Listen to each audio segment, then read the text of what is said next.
My name is Eugene. I'm going to be presenting today about the first 6 months of activity in the Scroll DAO, as well as talking about the future of governance. Before I get into it, I just want to thank the ODTU crew for organizing blockchain days and for inviting me to be part of it. I'm going to start the presentation by giving a quick introduction on myself. Then I'm going to focus for a bit on some activities at Scroll DAO since we launched. And then we'll be talking about some general trends in governance and where governance might be headed in the near future. To start with the introduction, so as mentioned, I'm Eugene Leventhal. I'm currently the governance lead at the Scroll Foundation, as well as being a research director at MetaGov, which is a governance research nonprofit, where I specifically lead the Grant Innovation Lab. Prior to joining Scroll in September of last year, I had spent some time at MetaGov, where I was most recently the executive director. Before that, I was the executive director of a different nonprofit called Smart Contract Research Forum. And prior to that, I was in academia for a few years, ending as a project manager both for partnerships at Carnegie Mellon's Scilab, which is their Institute for Security and Privacy, as well as being a project manager on the podcasting side within Heinz College, which is the college where I got a master's degree in public policy.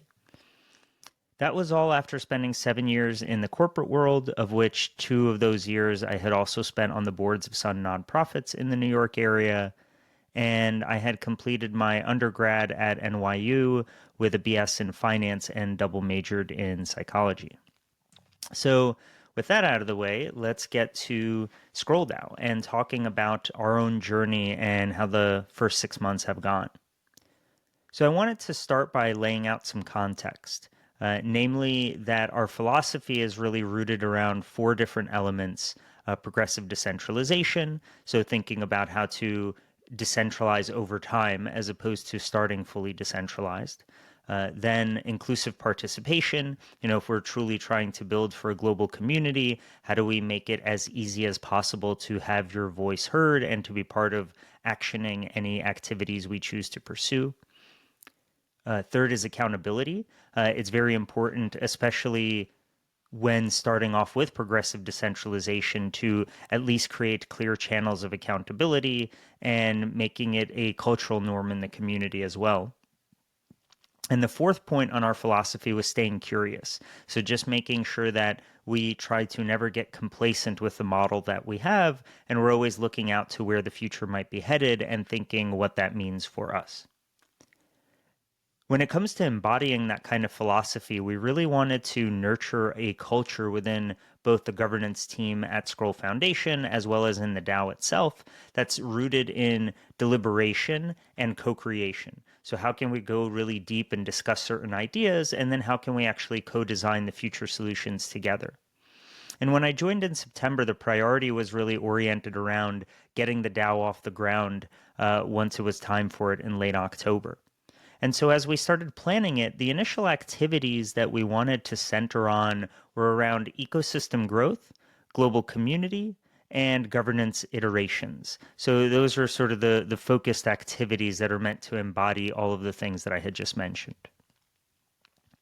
And we wanted to start with this idea of a co-creation cycle. I'll just quickly mention that if you see the QR code in the corner, you can go to the full report that we did on this first co-creation cycle.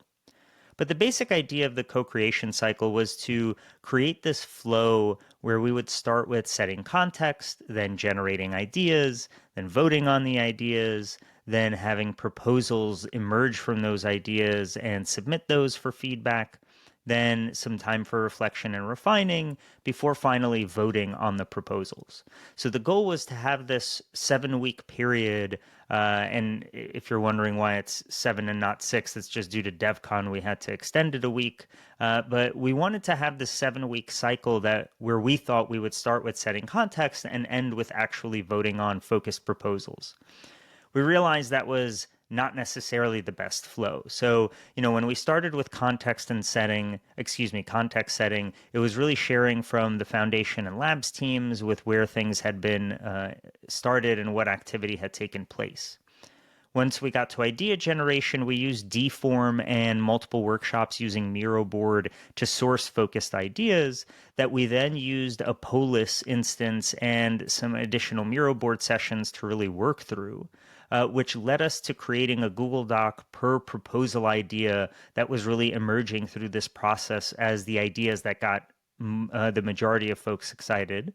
And this was kind of where things started departing, right? Because as we were going along, we realized that the delegates actually wanted more context from labs to understand, well, what was going on in relation to all of these activities prior to the launch of the DAO.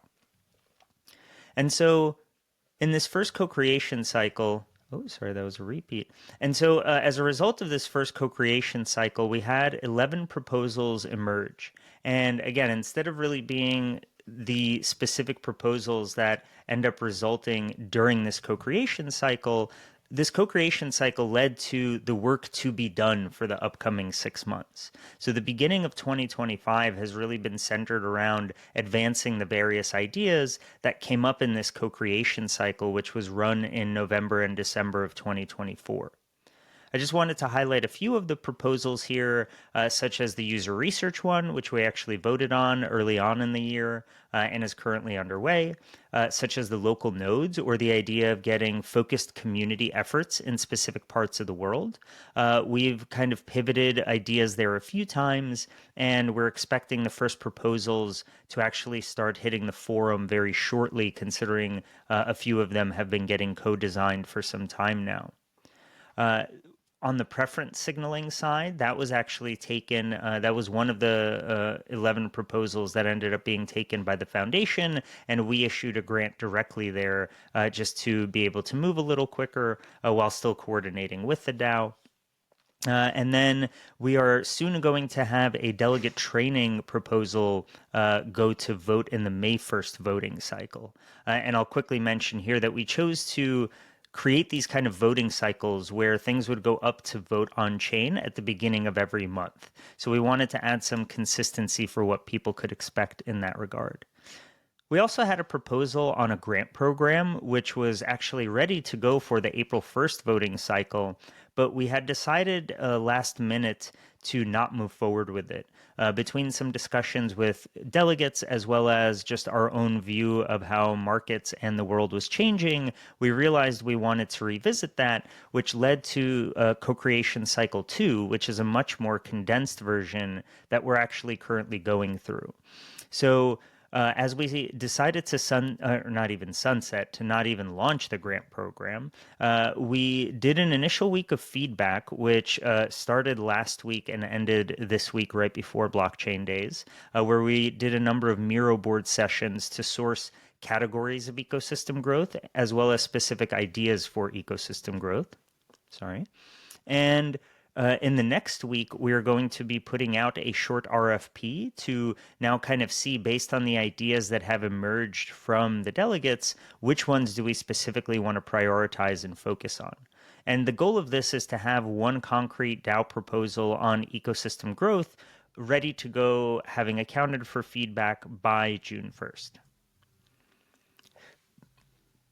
And so, we had these 2 co-creation cycles so far, and as we think of what they're going to look like in the future, we have one tentatively scheduled for June that is meant to have more of a strategic focus on what has been going well, what can we improve, and what else should we be working on between now and the end of the year. The next co-creation cycle is currently scheduled for December of 2025, also with an intention of being more strategically oriented. The hope is that we're going to do one of these co-creation cycles roughly mid-year and end of year every year going forward, so that the one that is at the end of the year, the December one that will come up at the end of 2025, that one is going to really focus on setting the agenda for 2026. And the one mid-year that's going to take place, whether it's this June or June 2026 or anyone following, will be to kind of assess how have things started, what is the progress that we're making on the ideas that emerged from the end of year co-creation cycle, and what should we be doing based on how the world has changed in that time. So I guess one last point here is that the goal of these co-creation cycles are meant to maximize alignment and create clarity on priorities and what we should be working on as a group. And so as part of that, we've started producing these quarterly goal posts on our forum. And if you go to the QR code, you'll be taken to the tag where you can see the current posts in that direction. So you could take a look at both our Q1 and Q2 goals. And for the Q2 ones, obviously we're in Q2 now, so these are still currently laid out and we are working on them. But then at the end of each one, we are doing this reflection post where we're showing where we have succeeded, partially succeeded, or failed at various goals that we have put forth. And so that's really kind of giving a very brief overview of where we've been so far with Scroll DAO. We're very excited to see how the activity will continue bubbling up. And if anyone here is interested in connecting and talking about potentially getting involved, please definitely feel free to. So from here, I'm going to shift over to talking about the future of governance. And I wanted to kind of start with setting some context on where we are now, right? The norm at the moment is very much centered around delegated governance. So systems that recognize that, just having one token, one vote, where you expect every token holder to vote, were quite unrealistic and suffered massively from voter apathy and not being able to have enough people voting. And so this shift to delegated governance, or outside of Web3, more representative democracy style structures, is one that has been tried in other areas and is one that is well recognized. And some of the benefits are really creating some of the specialization amongst delegates. And what this has led to is this group of professional delegates, which is when there's more than a single person, and as a result, they're able to spend more time and more attention going into the various questions that are coming up. And on one hand, this does seem to have some comparisons to political parties or things along those lines in traditional democratic structures. But at the same time, there are some stark contrasts as well, right? Where you can have professional delegates active in every L2 or every ecosystem overall, which, you're not going to have a politician representing multiple jurisdictions simultaneously. So there are definitely benefits, and this has been progress from where we started with one token, one vote in many DAOs, but there's still a lot of potential room for improvement. And I wanted to just show a few stats. These are stats from a few months ago when we were looking at what total votable supply and just what the sort of delegate concentration in a handful of DAOs. I think we looked at roughly 8 or 9 DAOs, if I'm remembering correctly. And basically, I guess to define terms really quickly, total votable supply, so there's the total supply, which is the total amount of tokens issued.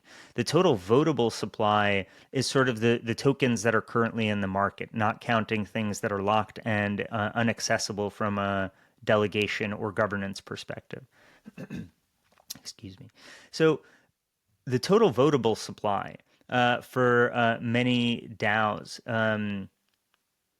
excuse me, I realized I just defined the total circulating token supply, which is how many tokens are out there. The votable supply is the portion of those tokens that are actively engaged in governance, right? So if there's a billion tokens, and let's say they're all already circulating, but only 10 million of them are actually dedicated to delegation or actively put into delegating systems, then you would only have a 1% rate.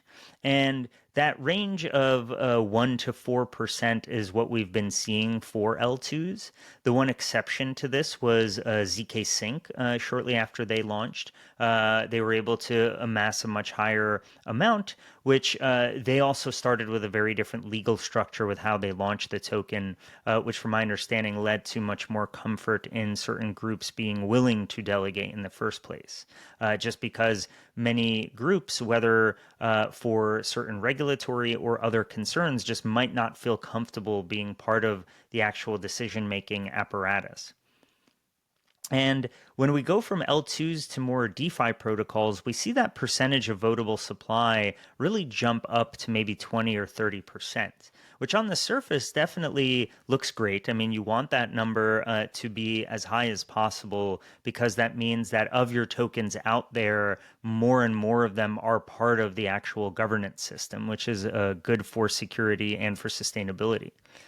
But then when we started looking into, let's say the top 20 delegates in each of these ecosystems that we're looking at, well, how much of the voting power did the delegates themselves have? And while it was roughly 1 to 5% in L2, so proportionate to the total votable supply to some degree, in the DeFi side, we saw that it was maybe 12 to almost 20% of the overall voting supply sat with the top 20 delegates, which meant obviously that they were able to push through more activities potentially amongst that smaller set. Of course, it depends where the quorum is set, and these are all kind of looking at some general trends, not necessarily a case-by-case analysis, but it was showing that there's many DAOs where the amount of votable potential, or the voting power rather, that sits with the top 20 delegates is actually quite high. And so, this is just meant to really surface and showcase the fact that there are challenges with the way governance structures are laid out now. And so this inevitably brings up the question of where do we go from here? And I'll quickly say that, this is not meant to necessarily, I think it's always a fool's errand when you try to predict the future. But, while this isn't necessarily laying out that these are the 3 types of governance that everyone will be using in the next few months, this is more meant to throw out some concrete ideas as well as some interesting paths to look into for better understanding where the world of governance in Web3 might be headed. And so one version is, if we're sticking with delegated governance, if we take that as kind of the model that we want to be in, or that we're shooting for, right? There's the question of how do you increase the amount that's actually delegated? How do you increase the votable supply? How do you improve conflict of interest disclosure and enforcement, right? Because a lot of the time, the way that these systems are architected and the way that the culture runs in many of them is that delegates will be the ones that propose work where they are usually at the center of the work.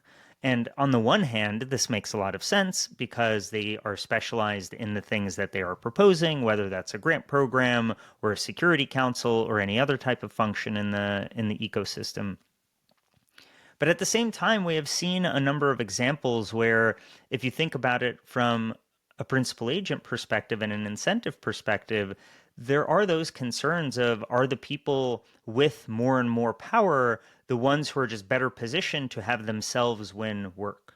And, again, this isn't as simple as it either is or it isn't. It really depends on a case-by-case basis and understanding specific groups and what their intentions are. But nonetheless, this does bring up the question of how are we going to think of minimizing conflicts of interest and enforcing that if someone violates the conflict of interest, that there's an actual disclosure, right? There have been examples where people don't disclose that they're really as a delegate, they're really promoting a certain project to win a proposal, but in the background, it turns out they're associated with the project or they've invested in the project or something to that degree.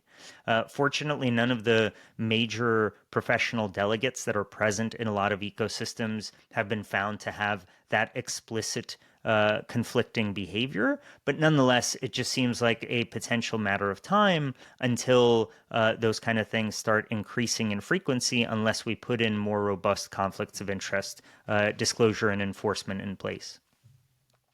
It also brings up the question of how possible is it for there to be ecosystem-specific delegates, right? Right now, usually a single token holder might just get excited and get to partake in the governance system just because they're interested in it, or it might be someone who knows someone on the team or on the project and has wanted to see what it feels like to be part of governance, right? So there are individual governance contributors. But it does seem the trend is really in the favor of more professional delegates. So as more ecosystems support and roll out actual compensation structures for delegates, which as of about a month ago, I believe there were about 12 different ecosystems that have focused delegate incentive programs.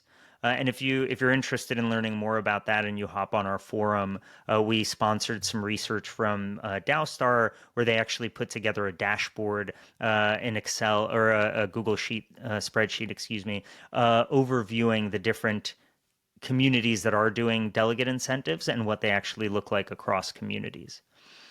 But as these different ecosystems normalize delegate incentives, how do we actually make sure that individuals from around the world are able to become what I call career delegates, right? So how can I just become a delegate in Scroll or an Arbitrum or an Optimism and have enough of a clear pathway towards work, assuming I'm contributing well, of course, so that I know that I can treat this as a real part-time or maybe even full-time job eventually. Of course, that needs to be fleshed out a lot more in terms of the specific roles of responsibilities, but that's actually a challenge in a lot of ways. And I think another trend that we're going to be seeing is focusing on more localized and not global activity. So, global activity, I mean, when everyone is expected to vote on everything, or when a small set of delegates are expected to vote on everything, right? That's what I mean by global activity. And so this shift to more local activity will mean that, instead of everyone getting to vote on every single grant idea that goes through, we form a grant committee or council or circle or whatever you want to call it, but we form a small group who are going to really focus on that. And so I see projects like HATS being really important to kind of formalize this kind of role and responsibility, and also to empower these individuals with vetoes and to make it normal that they can actually veto things and not just vote for things. In addition to that, I'm really interested in seeing if any ecosystems will adopt this idea of a DAO, of a DAO accountability office. So, say a Scroll DAO. But the idea here would be to learn from, say, something like the Government Accountability Office in the United States government or equivalents in many other governments. But how do you formalize accountability and create focused roles so that delegates, as well as independent individuals from other parties, can potentially get consistent work, just assessing how things are going, reporting that out to the community, and being held accountable by the community? I also think the role of weavers or folks who weave across different silos or different teams is going to be really important, right? As we have more councils or committees, whatever we'll call them, but as you have more of these groups, there's a chance that each group will kind of operate in its own world and won't really connect well together. So I think this idea of formalizing the weaving function is going to be very important. And a quick shout out to David Ehrlichman, who is one of the co-founders of HATS, and his book Impact Networks, which was a book that was very instrumental for me in my own thinking of different types of networks and the role of weavers. I also wanted to touch on AI governance. I feel like in 2025, if you're talking about just about anything, you have to include some AI. But in all seriousness, I think AI for sense making has a tremendous amount of potential for making it easier for people to engage. I believe Vitalik recently had a post or was speaking at a conference, excuse me, where he alluded to that. And I know that there are also some ecosystems exploring AI delegates. ENS has trialed it thanks to the Blockful team. Optimism has a mission open for it at the moment. I think it's an interesting area of experimentation. And obviously, with all of the buzz around deep funding, this idea of how can AIs help us also distribute capital more effectively is a really interesting question. But I know I'm going to be getting to time shortly, and I just wanted to throw out a few other ideas to go explore more and ones that we're trying to learn more about and how they can specifically influence things at Scroll. Pooja Oliver's community currency papers and introducing the P-Care model is a really fascinating and much more sustainable structure potentially for DAOs and community currencies. Futarchy and conditional funding markets for governance decisions. The idea of the value accrual toolkit that Aragon is spinning out, connecting some of their VE lockers and other mechanisms, as well as some of the research from Ari Jules and collaborators at Cornell and Sarah Allen at Flashbots and others on liquefaction and dark DAOs. So there's clearly no shortage of ideas, and there probably is never going to be the right way to do governance. Governance is always about trade-offs and understanding what resources you have, what community and who you're trying to serve, and what are the ultimate goals that you're working on. So we're definitely going to be continuing some research and public activities in these directions. So please feel free to reach out and connect at any point. Again, the QR codes on the side, in case you missed them during the presentation, are to the handbook that we wrote up in collaboration with the Deep Work team to just kind of outline what that looked like. The bottom QR code is to our forum, and I also linked to my Twitter in case anyone wants to connect there with me. So again, thank you so much to the Blockchain Days organizers for having me, and I really appreciate you tuning into the presentation.